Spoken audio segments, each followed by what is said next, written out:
Tell Me More podcast is being recorded on the lands of the Wurundjeri people of the Kulin Nation. We pay our respects to elders past and present and extend that respect to all Aboriginal and Torres Strait Islander cultures. My name is Olivia Molly Rogers and I'm excited to get comfortable in the uncomfortable with you and remind you that nobody is perfect and everybody has something going on behind the scenes that you may not know about. I hope you enjoy the podcast. Welcome back to Tell Me More. I am joined today by two of my favourite brothers, Luke and Scott, or Luke and Sassy Scott, as most people know you. I am really happy to have you here with me, cozied up on the couch, matching the set. You look gorgeous. Thank you for joining me. Thanks for having us, Ollie Molly. We're very excited to be here. We made a pact at the very start of all of this fucking nonsense. Sorry, I'm going to try not to That would swear. never come on this podcast. We're on our way out. No, that we would only ever do interviews, max like 5 a year. Really? And we'd only go on podcasts that we really believed were speaking to an audience that we had something to say to, or they were one of our favourite human beings. And you fall under both of those categories. That is so nice. I'm going to get emotional. Thanks, guys. We also put you on this seat because we were figuring things out and we're like, do we need two chairs? But we figure you get forced into situations like this all the time as it is. And also for my podcast launch, the boys said you sat in that spot together and you were fine. So Yeah, we have been here before, Scott. And we are contracted and forced to be in rooms together all the time at the moment. So yeah, fuck whatever. I know, it's back when we were kids in the dicky seat in the back of the car. True, the And now we're dicky here. seat. dicky seats. I love And you'd dicky remember there seats. would be people behind you because we used to face the other car. Did you play Sweet and Sour? And then they'd like beep and come up to mum and dad, and mum and dad would be like, why is that person so angry? I don't know. Oh, we're they just would know. smiling. They're like, Scott! Never, Luke. No, I was never. an angel. He was. I was too scared to do anything in public, let alone wave at a random in a car. Really? Yeah. Well, I mean, that is a great segue. So 2021, you two were just going about your normal lives, you as a radiographer, and Scott, you were the manager at the timber yard. Is that correct? Yeah, general manager. General manager. I knew that was Sorry. coming that correction. Let's correct that. So then now you have over 5 million followers across all your platforms, TikTok especially, but then Instagram, YouTube, Facebook, everything. You get recognized everywhere you go. How did you get from where you were to where you are now? The story of how we got here? Yeah. That was during COVID, during a lockdown. I was renting a house with two mates and the owner came into some issues financially, so I had to sell up the house. I did a call out going, who's going to look after Looker Boy? And Scott was desperate at the time. He needed. Tell the truth. So that's Luke's joking side. Tell the actual story. I moved into a Nani's house first. I didn't So people don't know necessarily this. really want him to come live. I said, you can come and stay with us if you need a place to Temporarily. stay. He's like, oh, Scott really wanted me. No, I was being a good friggin' brother that said, if you need a place to stay, come and stay at our house. I get that. But it works both ways too. Like, you wouldn't have said that if you didn't want me to be there. No, I think I'm an I love empathetic person. your optimism, Luke. Oh. And it fit the category. Like, I had to be in a 30-minute radius to work for being on call. So I was like, oh, yeah, it fits that too, Scott. It just fit it. Just? Yeah, I would too, wherever you were. You were Yeah, it like, was on I am borderline. on the cusp. And I was like, But during COVID, traffic was here. Like, you could get anywhere, like, Yeah. record.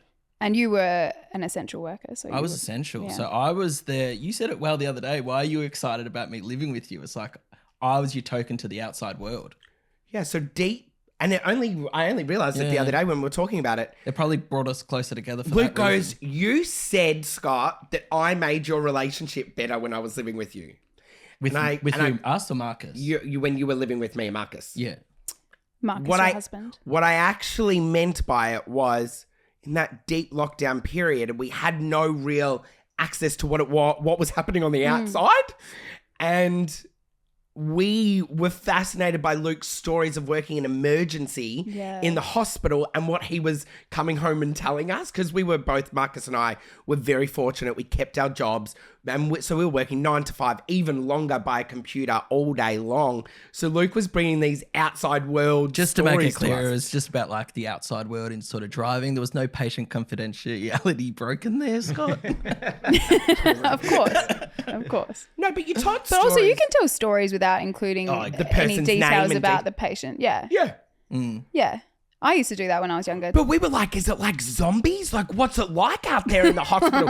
Like, when it was like we were in the thick of it Yeah. and we didn't know anything. But the fear was real. Like as a worker, I can't believe we're talking about COVID. I know, right? It's laughable. now. Sorry. Well, this is where it began, though, right? It's where it began. Yeah. And where pretty much TikTok did begin off the back of COVID, really. Like everyone at home, they were glued to their phones looking for that escape, right? Like Yeah. Scott found maybe an escape through me because I was going outside, but majority of people were sitting at home going, when's my hour to go to the shops? And Yeah. wow. But then how did it all start? I filmed Marcus first. Yes. And it was, the videos are taken down now because They went against T's and C's. You Yeah. can say it. send a dick pic to your brother's husband and film his reaction. So that was the first video. How does it go against T's and C's? I'm sure you didn't actually show the Unsolicited penis. nudity. Oh, wow. Yes. Oh, it wasn't mine, if that's what you want No, to he say. found a dick online, sent it to Marcus. It was like the A dick equiv- pic, not your dick pic. Yes. Okay. equivalent of like a blue waffle one, probably too. Right. Yeah, it's disgusting.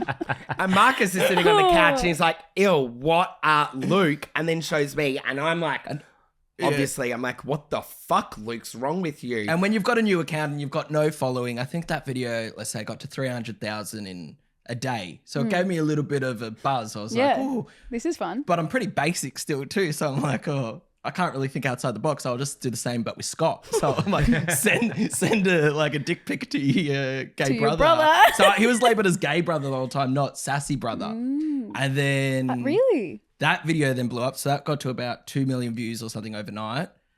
But the videos at the start were all do this to your gay brother, but they all got taken down because of the T's and C's on TikTok at the time.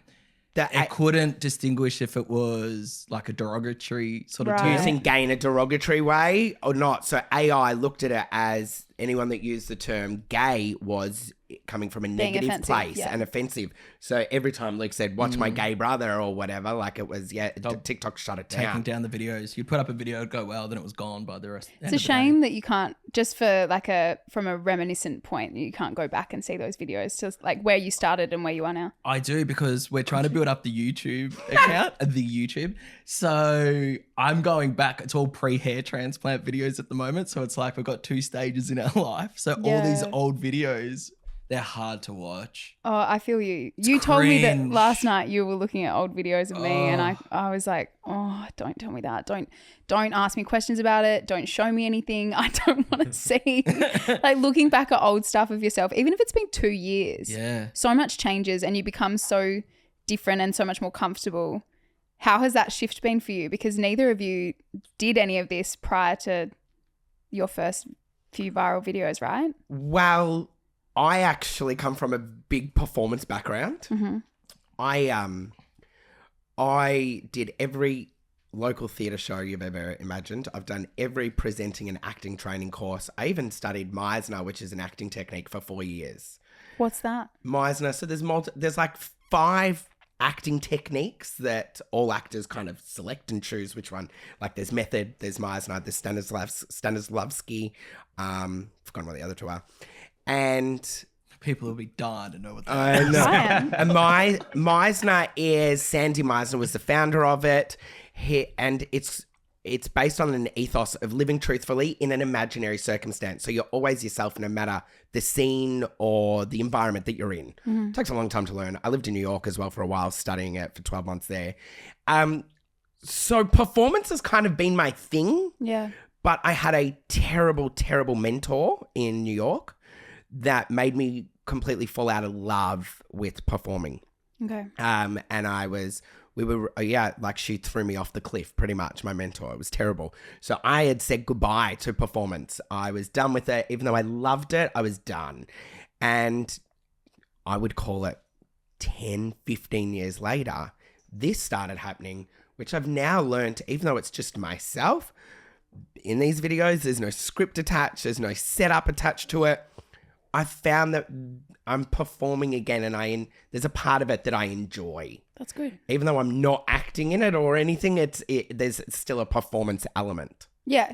Well, you have to somewhat turn it on. I mean, I know generally your videos aren't scripted, but then there's the work aspect where you are going into something and you have to be on. Yeah, and delivery. But I think also it's more just being comfortable. Like, I'm really comfortable in my own skin, which I think comes through on the video. It comes through the videos, comes through on our podcast, comes through in interaction with everyone that we get to meet. And that has come from all of those years for me doing some type of performance, because in a creative environment, you're pushed to be uncomfortable. You're pushed to figure out what your position is on something. And I think that's all led to where we are now, of me being and feeling so comfortable in my own skin. Yeah. For years of being forced to figure out who I was and hiding from it, actually, has now led for me to feel really comfortable in these environments. Yeah, that's awesome. I imagine that it became quite challenging quickly, though, seeing the growth that you had. Like, it happened so fast, right? So you went from these 2 videos of the dick pics to what? What happened after that? It was always, I've come from a radiography background, so I'm so different to any form of social media content creating. However, I would probably say watching content was always a hobby of mine. So I always craved watching TikTok, YouTubes, whatever, my whole life. And I was always that person, how that video would be better. If I was to do this video, why would they do it like that? Everything, I would be judging everything I did, but I would never tell the person either. But like some friends of mine would even be doing it. I would be judging it so hard. Oh, God. Right? Can you give me some feedback? But there's a few coming. You don't want it. Do not open that door. I regret. Let's take that back. It's so different as a radiographer to what I'm doing, but it was always like the side hobby that I always enjoyed doing. Yeah. When I first came into it, sitting in this podcast right now, we've now been doing work in the industry for 2 years. If this was what I was to do day one, I would be paranoid about your producers in the room, where the cameras are, everything. Like, You were very uncomfortable for a while. very uncomfortable. And that probably showed that I had no form of a background in any form of entertainment before. Yeah. But we complemented each other with that. Like, I was comfortable in any situation. Luke was uncomfortable, but we were able to work off each other. But we still which say we still Scott, do. like in a sort of a live sort of format, I would rely on Scott, but anything creative content for the channels, that's my sort of domain. Yeah. That's your So jam. we do complement each other, because it would be quite hard if you had to do both all the time. Definitely. Like, Scott wouldn't be able to edit a video. And I'm not going to. Yeah. And you don't even have access to the page, right? Isn't Correct. Oh, you've got TikTok at the moment. Every now and then I need it, like, because we're trying to boost the YouTube subscribers. So I'm like, you've got access on TikTok to do some lives to try and push the YouTube at the moment. It does make sense, and I respect Luke and Kirsty, our manager, who from day one said Scott should never have access to the main accounts, ever. Why is that? Because I don't know if you've seen my personal, you have, right? Yeah. My personal Instagram and TikTok is it's my voice. I also find me to be quite calculated what goes out too. And I'm very... You are. Yeah, Yes. extremely. Like, I like story arcs, storylines. Like, I'm quite... It looks like it's no thinking behind anything, there's a lot but behind there's it. a lot. And you don't want Scott to mess Well, up. I'm responsive and reactive. Yeah. And sometimes things happen that really pull on my values, and I was put on this planet to talk. That I know, right? And I really like that I use my voice for sometimes other people that haven't got a voice, but that can be so polarizing. And me having 5 million people at my disposal to say, this is what I think and this is what I think we should do with it, is dangerous. It is. That's influence. There was one time I had my hair cut and the barber fucked it up. And I, on a live, went, oh my God, he screwed up my hair. I'm just saying it in conversation. And then it started to trend, cancel Scott's barber. Oh, no. And I went, oh my God, there it is. That's the power, the danger of it. Yeah. But it's accidental power. The same thing happened. There was a bit of something hard in your burger once and it chipped your tooth.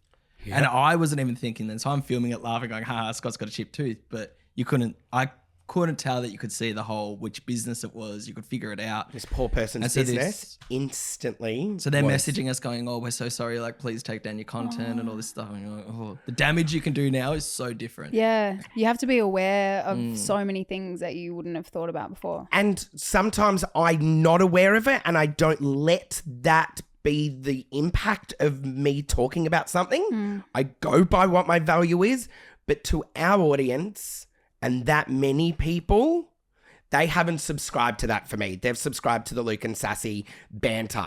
Just like a bit of fun. Yes, whereas the people that come to my personal accounts, they know what they're signing up for. So that's a bit easier for me to use and, you know, as a platform for me to, you know, share my thoughts on. But to our audience who are... You far would greater. even, I don't know if we've spoken about this or you would agree to it, the content that probably goes up on the main channels would be very much my humour.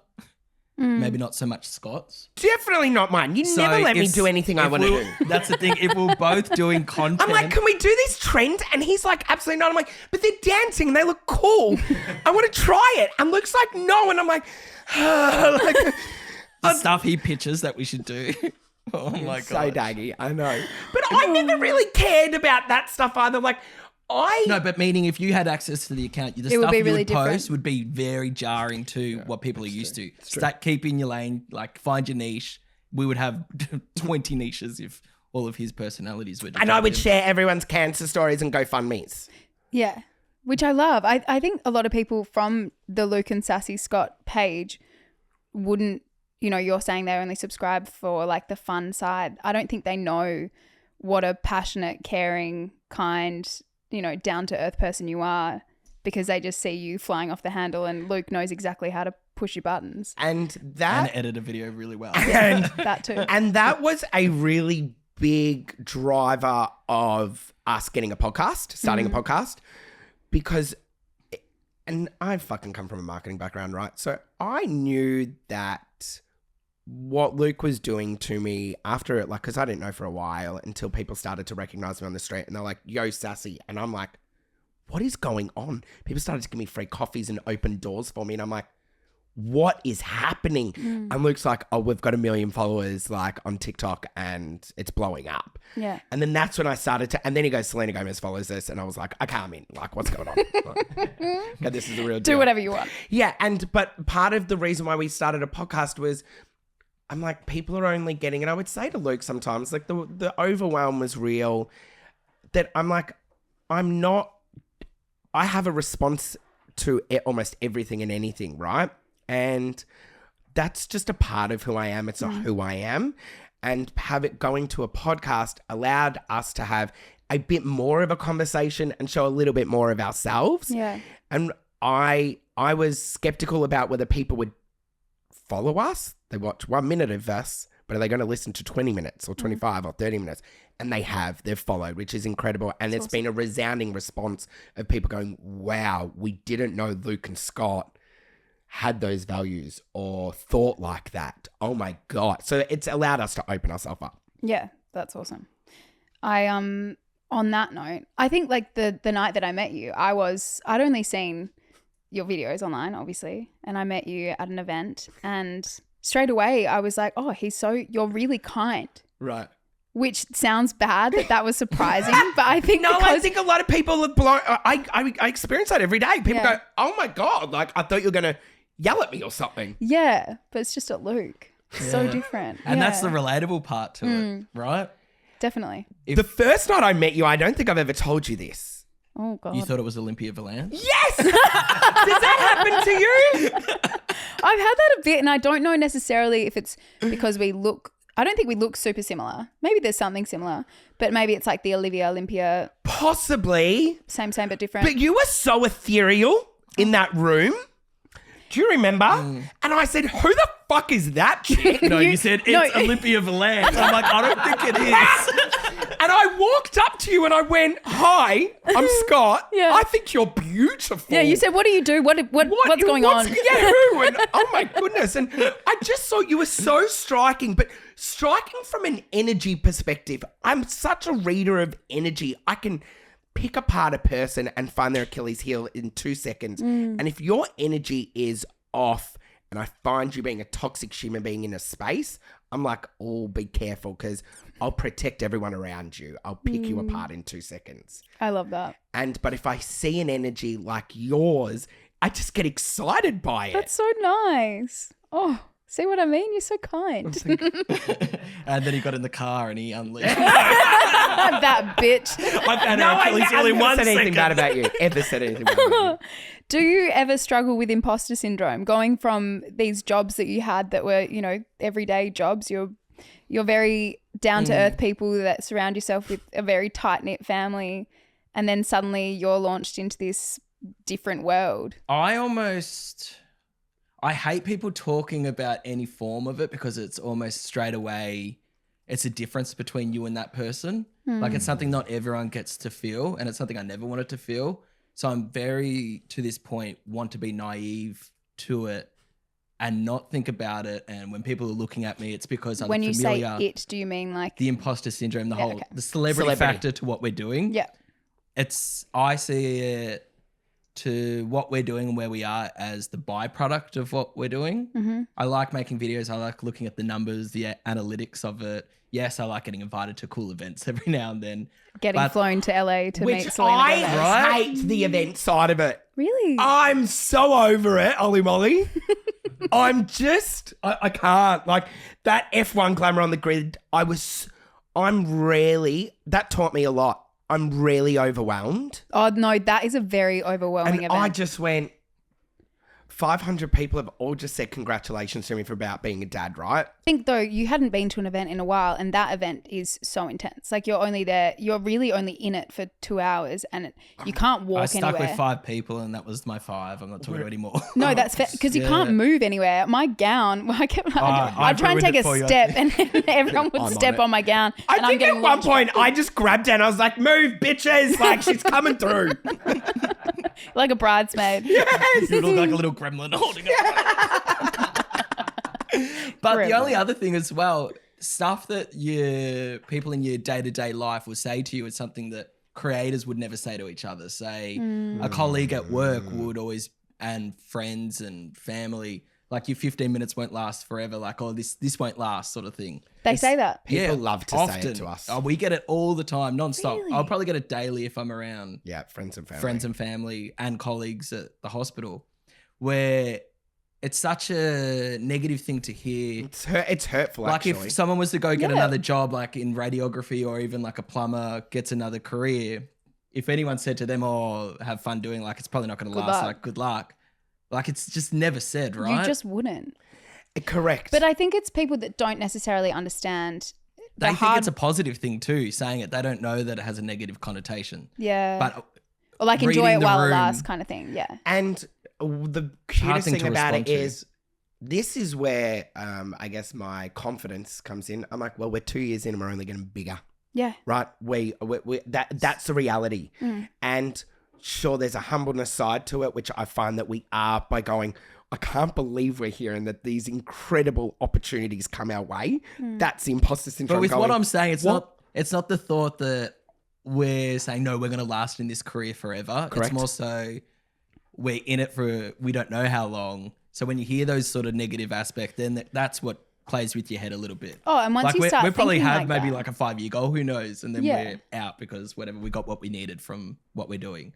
But there's always ways to pivot and I know, grow. right? We've got no idea. But 5-year you're goal, also God. both intelligent people, and you're not just riding the wave. You're putting things into place to, work and make it happen. And I've left a career that I was in for over 15 years that I really loved. And it's somewhat, sometimes your job does define you, right? It's what you choose to do for most of your life, right? So my career somewhat did define me. And for me to step away from that, certain boxes had to be ticked, with management, with Luke, to us agree to really be able to stay on the trajectory that it's expecting of us. Yeah. I had to say, for me to step away from my role and then to also be a present father, this is what it's going to have to look like for me. Yeah. And that's taken a long time for us to all figure out what that looks like.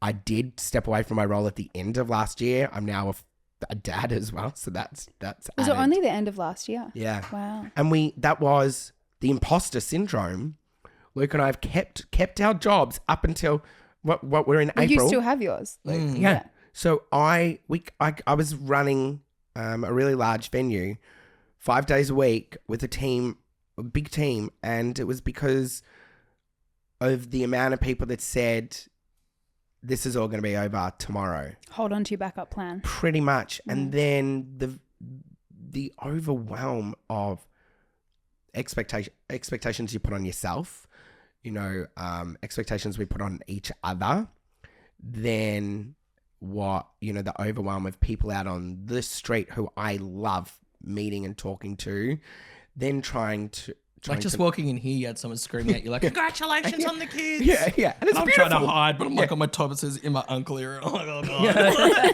I don't know if you know. I'm actually their uncle.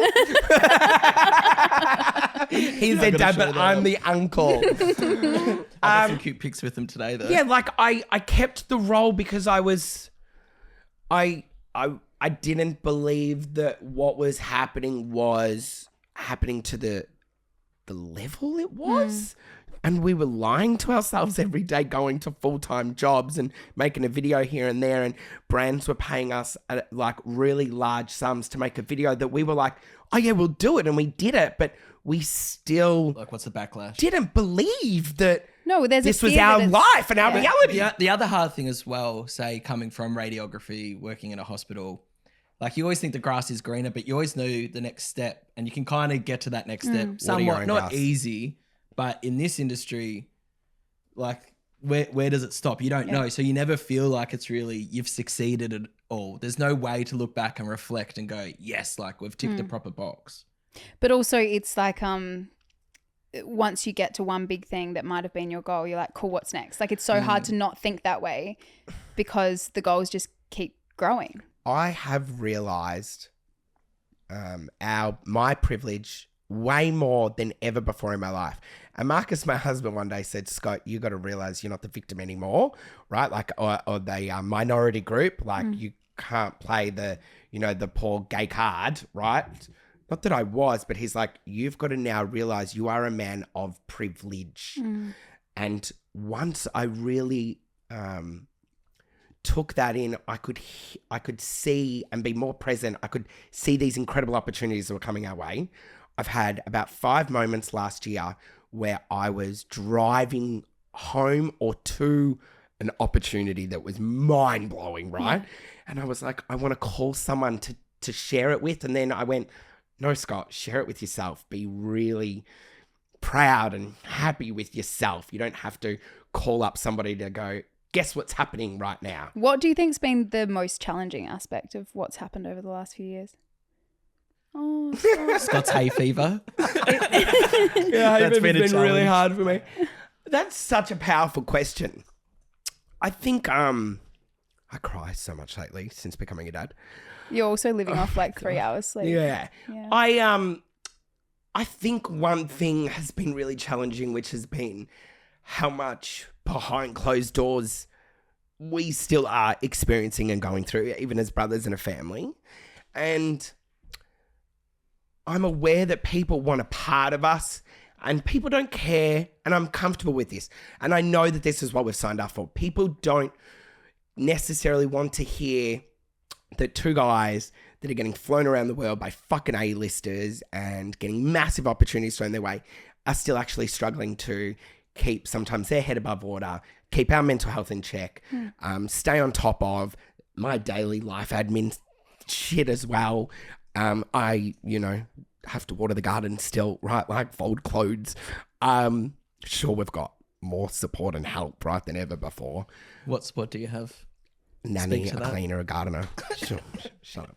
I think it's really hard when you get to a point where you're used to sharing so much that when something happens, your sort of first thought is to share it still. Yeah. You have to sort of take a step back and be like, hold on, what am I sharing this for? What's content, and what's who not? am I sharing it for? Yeah. Yeah. There's a lot that you need to keep And we to even yourself. struggle with that between us, right? Like early on, say with the kids, I was like, I never understood how much we were going to be posting a lot or not much about them. And then I was confused because I also didn't want to, I wanted to know because I would make the content, but I didn't want to push Scott. And then early on, I think you posted some photos of him and I just wanted to find the understanding. I'm like, is this like free game now? Like, what's the go? And you're like, I just wanted to share with my friends. I'm like, not when you've got 100,000 followers. Like, they're not your friends. Yeah. Setting So boundaries it's is a hard hard. thing to know limits. Like anyone, you have kids. Most people would share it with all their friends and family online. Yeah, but then and I now wanted it's to just share amplified. photos of my kids on my social media for my friends and family.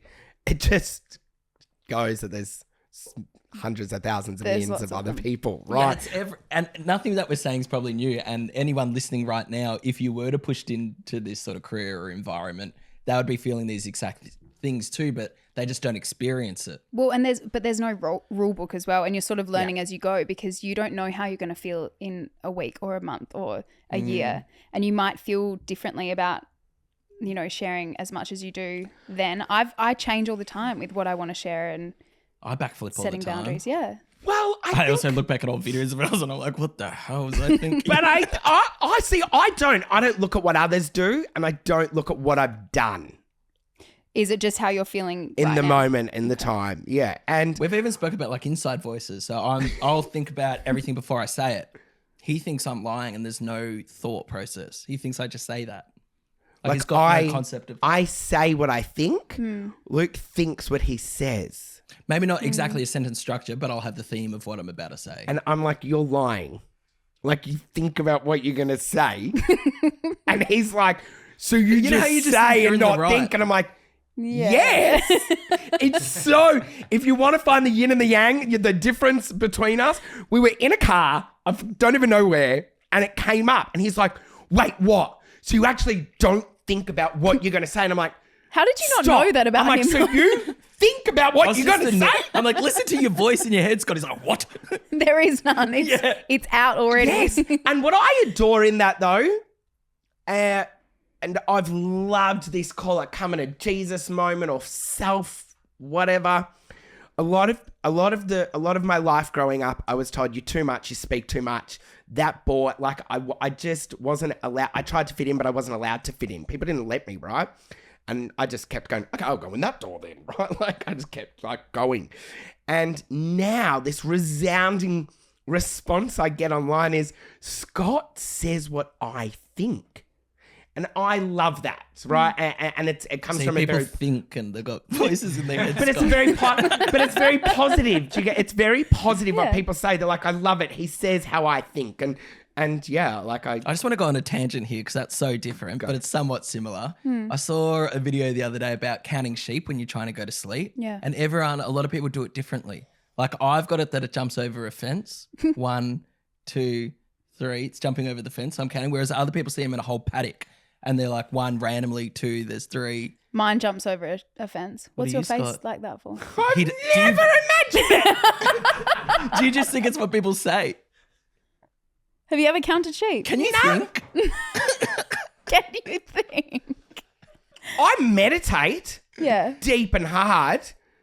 I've never had to picture a sheep Picture a jumping. sheep right now. Can you picture a sheep? Like, I'm I so see intrigued. its face. It's looking at me. I've never have looked at its face. I'm looking at a side-on view of a whole sheep, not its face. How bizarre. No, I've never Wow. pictured them jumping. Yeah, RMU. you're wired you're wired Differently. very differently. That is something that I find really fascinating is siblings. I'm one of 5. Well, I've got And we've met your brother. you Yeah. met Japanese Oscar. speaking? Well, no, he lives in Japan but does not speak He Japanese. was there that night when He we was. first met. Yeah, That's right. you have a good memory. Yeah, so Oscar, Eleanor, Jack and Harriet. My 2 younger ones are half siblings, but from the first 3, the 3 OGs, we are so different. And I mean, you 2 are the perfect example of that. You know, you have had the same upbringing, the same gene pool, but you are so different. And I think when I came across one of your videos, the first one, I remember it so well. It was one of the lyric videos where Scott was singing and if he got a lyric wrong, you were pushing him in the pool and it was Oh, freezing yeah? cold. Oh, Yeah. yeah. Yeah. Oh, I thought it was one of the other ones where I had to sing the song. But I thought you were going to say he's lip syncing on his own channel. Like, no one likes Oh, that no. video. I love them and I don't give a shit what other people think about them. No, it was that he was getting lyrics wrong and you push him in the pool. But even when he got the lyrics right, you were still pushing him in the pool. Yeah. And the way that your dynamic, I found so relatable because I'm like, wow, like my siblings, I can see that. My sister and I, so different, and we will diss each other. But if someone else on the outside is to do that, you're like, hold on a second. Back up. It happens every now and then where we got other siblings too that I find myself probably, you've got your own voice, so you can normally hold it, but you'll, like Trav or something, even like when say mum or someone will be bagging, but going out to the outer world, like people bagging Scott out to my face and stuff, it's kind of like, oh, what are you doing? You can go hard pretty quick. Like people that nearly killed you with the almond milk. Oh, yeah. And they're like joking about that. You popped off there. That's true. What we have found, the resounding response has been that sibling relationships is an international language. Even if you don't have a sibling. Because people crave having a sibling and they're getting it from us. Yeah. So that's a lot of audience. And a lot of people write that to us. But if I spoke to my husband, a friend, a colleague, someone on the street, someone not I even didn't speaking know, to anyone. You put up the video just yesterday where I was like, oh, should you have done that? You like just his own thoughts. If they're not directed at a brother, people will come at him harder. But if I'm in the room and it's being directed at me, it's fine. Yeah, so if I spoke to anybody else other than a sibling the way I do, it's not okay. But there's a very odd rule in this world that you can speak to your sibling however the hell you want, and it's totally acceptable. Yeah. And it's character building. yeah, it teaches you your limits of what you can do with the average Joe on the street as compared to a sibling. There's been times where and there was one that I regret. The way you spoke to me?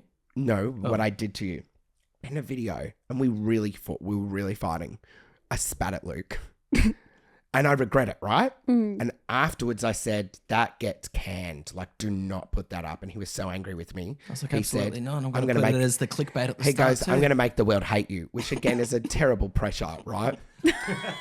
But he put it up. And the response was, you deserved that, Luke. And I was so annoyed. And I was like so scared. And they're like, yeah, Luke, you pushed his button so hard there. But that's the other thing. You can never really truly understand a response of what you're putting out. Like I said earlier, being so calculative. But still, you got no idea. As soon as the video goes on live, I'll be there for the first hour, reading the comments, making sure I've hit the mark. Whereas I'm like, Luke's like, how about yesterday's video? It hit 10 million. I'm like, is there a video up? No lie. I'm like, what? It's at 10 mil. That's amazing. It's so funny to me. I've had people ask me, after seeing us hanging out, they're like, he's not really like that, is he? Like, it's not real. Like, none of that's real. They were putting it on. I'm like, absolutely not. Like, I think they obviously haven't watched enough to know that this is not who I am all the time as well. I'm not always popping off. But what I try, and when I get a microphone in front of me, I try really hard to tell the story that you're seeing 1% of who I am and you're watching a very well-produced product. Luke grooms and, call it, wells me up days leading up to a prank.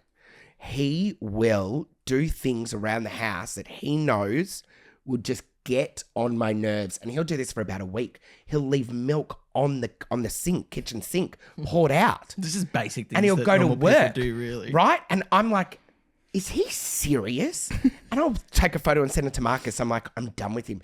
And then the next day he'll be like, he'll do something else. So he's getting on my nerves. So, but by the time he pranks me and has it set up, he's had me ready and primed. But in saying that, I haven't days. done a prank in ages. I've got a whole list that I've updated that I want to do, but I haven't done a prank video in ages. Well, since moving out. It must be harder when you're not living there. Whereas we do like challenges and stuff like that. Which is easier, which shows our personality now, and it's a bit of a different side. But, note that, I can have those responses to everyone and everything. And it comes no surprise to the family. Mum's like, no, it is kind of who I am. So he made me cry on Saturday, Luke. Oh, shut up. She did not. She might have.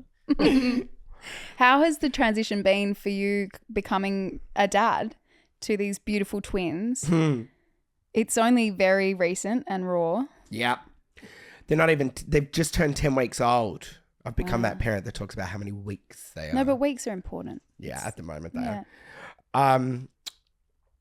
The transition, I'm still somewhat traumatized by being in, the twins were in NICU for NICU, wherever you are around the world. People are like, it's NICU, it's whatever. For a month in a foreign country, in a very foreign part of that country as well. So the panhandle of Texas, Amarillo, they shoot people like me walking down the street. And I had to, for the very first time in my life, edit myself. And I was there for the purpose of my boys, their health, and Marcus and our family versus myself. So I was in and amongst very deep Christian and some redneck values every single day. Some of the words I heard, and you could tell that a lot of the kindness was only surface level. Just below it, there was something else. And for those not following, it's because you did a surrogacy. Yeah, our surrogate had she was from Amarillo, Texas, but then part of the other community was really lovely and beautiful as well.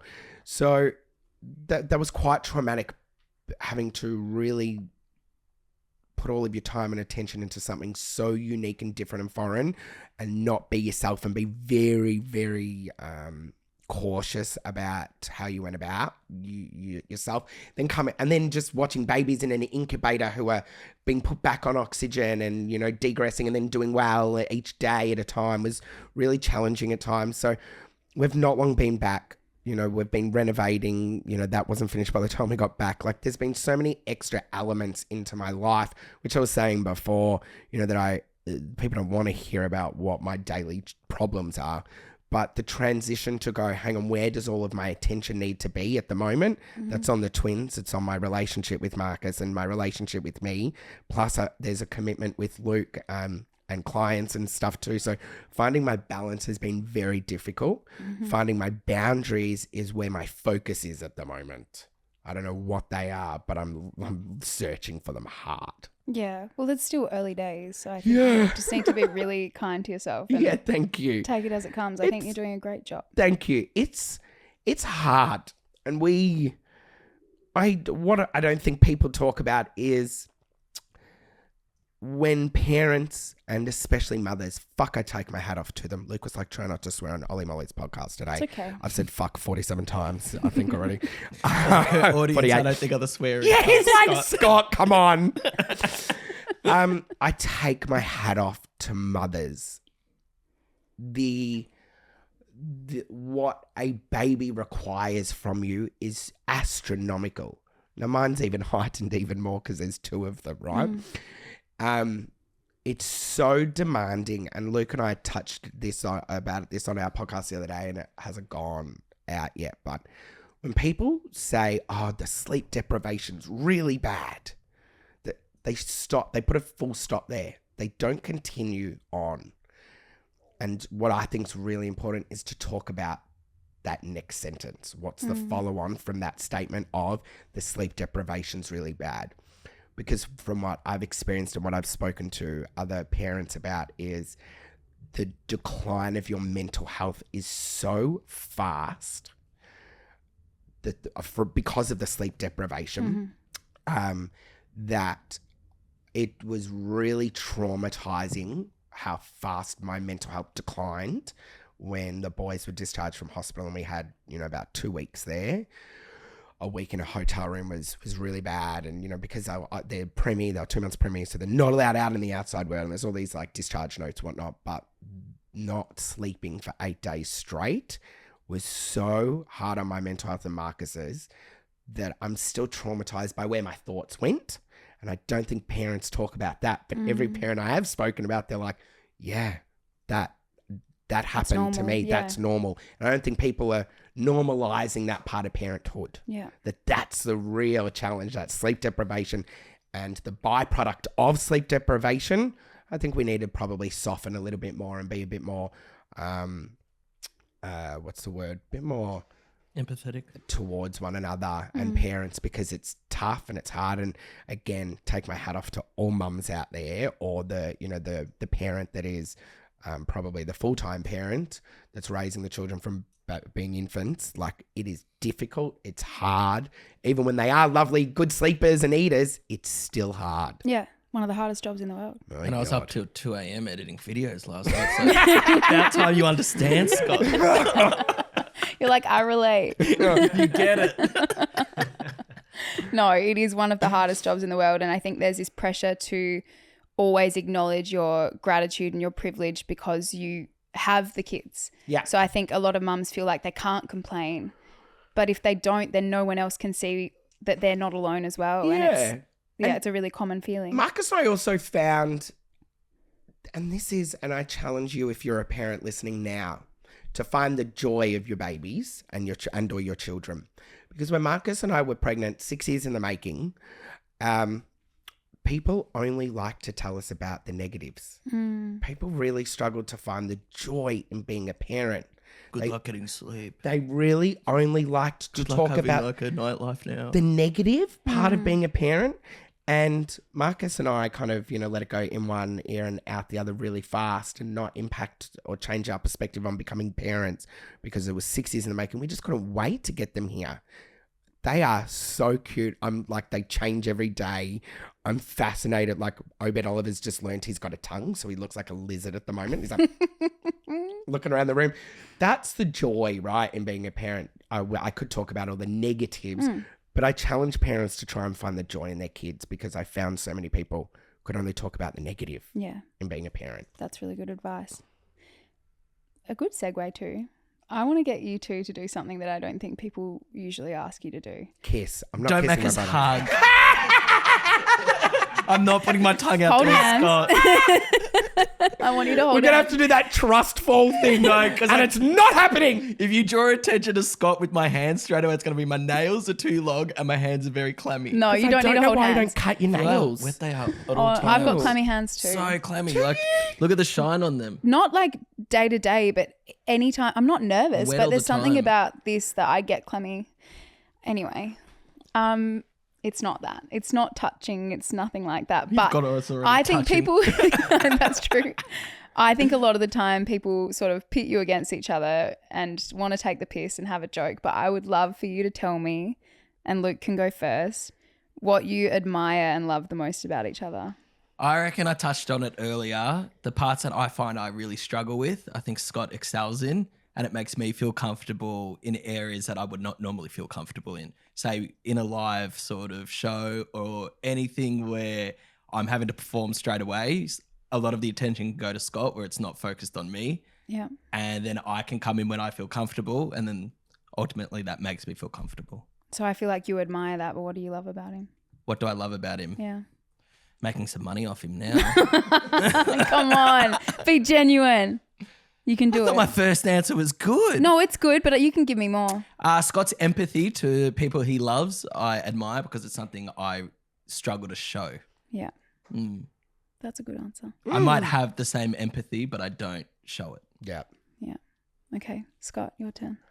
Luke makes me laugh. I've heard this way too many times. Do something new, I've Scott. got to. No, like, laughter is the best medicine. So whilst Luke and I really do butt heads a lot, and that's been an overwhelm and a challenge as well over the last 2 years.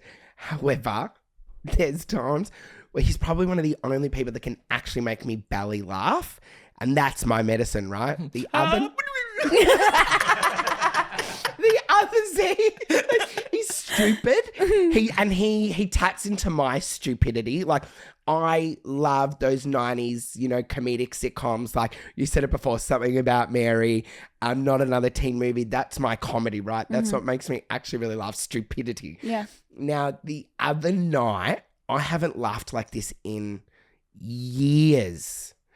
The other night, Luke and I were in a hotel in Sydney, and he was able to read my mind before I did an action. And he doesn't even have a mind. He doesn't even have thoughts. Luke's like, let's do the, that Vogue styled interview thing where I come into your room and ask you 20 questions and you walk around. And I'm like, okay, cool.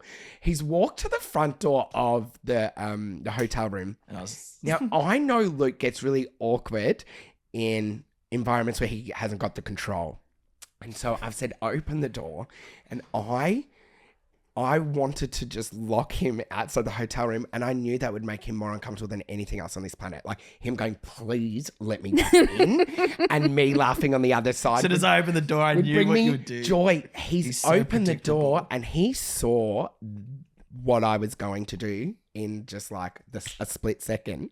And he goes, no. And he quickly comes in, and him seeing me for who I was in that moment and calling it out had me crying on the floor with laughter. See his comedy, like why it just 20 wouldn't minutes. resonate with the audience if he was in charge of the account. It was so funny. So he makes me laugh, and not many people can. Why? Maybe because I've got a very warped, different sense of humor, but he makes me laugh, and that's medicine Yeah, to I my love soul. that. But that's a sibling thing. It's like he knows you better than It's probably not forced comedy either. So Yeah. if we couldn't think of anything worse probably going to a comedy show.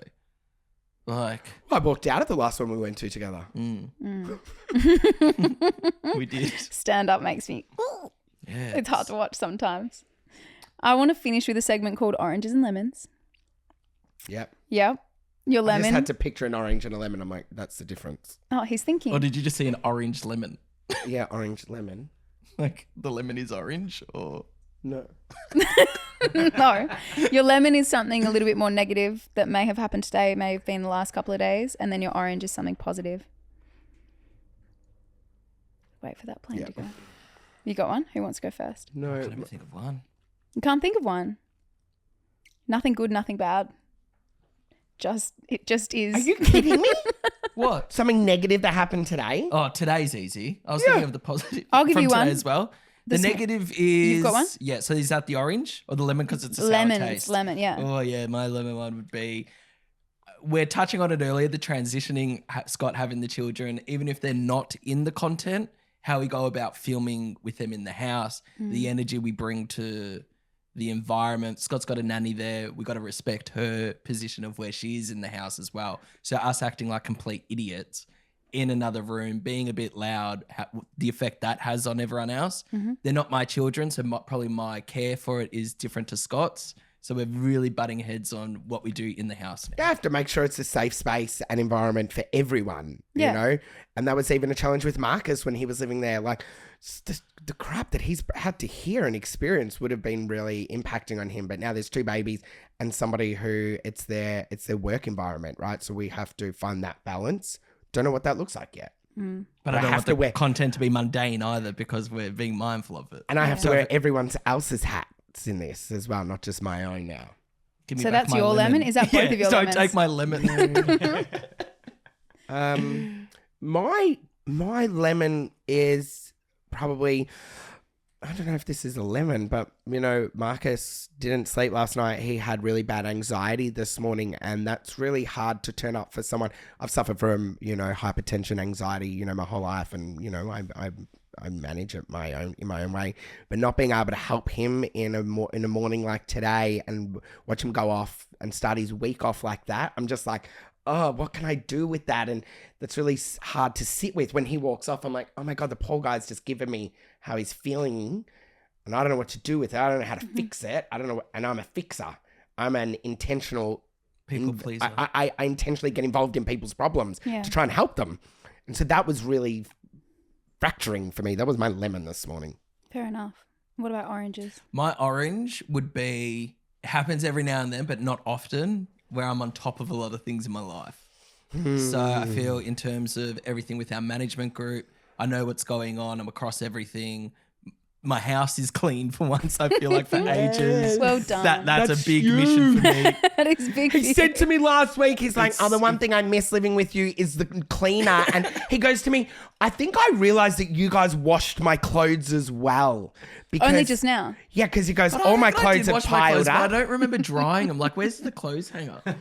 Because we used to dry them for you. Dry? Right? Like, so that's why I thought maybe they are cleaning my clothes because I can't remember where I'll dry them. There's this magic clothes. Is there a clothesline at fairy. your house? No, it's a dryer. We put everything But I would through never the put dryer. clothes in the dryer. We put your clothes in the dryer, Luke. Ruins And clothes. folded them and put them think back that on your... No wonder why I had to change You all my didn't clothes notice, all the so they time. must be fine. They would shrink and then you would steal them because I'd be half my size. That's a good orange. And yours, Scotty? I mowed the lawns yesterday and my grass is looking really good. That's good. That is really satisfying. Oh, so satisfying. Yeah, I put some fresh seed down. I came back from America and, the things that I love, just didn't get the love for 6 weeks. And I saw the impact that had. And so yesterday, I laid some new seed about a week ago and, I aerated it 2 weeks ago. And then yesterday, I mowed it and I was looking at it this morning. I was like, oof. What do they say? God, Instead of going where the grass is greener, just look after your own grass. Water your own grass. The grass is not greener on the other side. Water your own grass. Yeah, that's, again, very good advice. Trying to think of what mine are. I did have a lemon this morning. I was unpacking the dishwasher and I dropped one of my favourite bowls in the dishwasher and it smashed and it broke another glass. That's a lemon. Have you ever seen, it's not a meme, but there's this picture that goes around, resurfaces every 12 months or something, of it's in Asian culture, and I don't know where.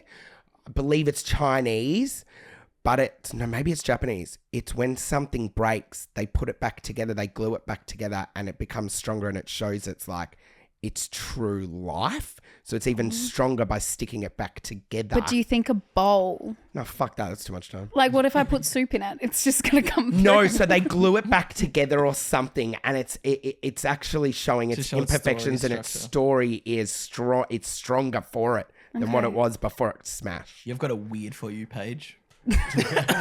I do. I'll give it a whirl. It's hot and then guys if I and have you over tornadoes. for dinner, then I'll serve you the broken bowl and we'll see how it goes.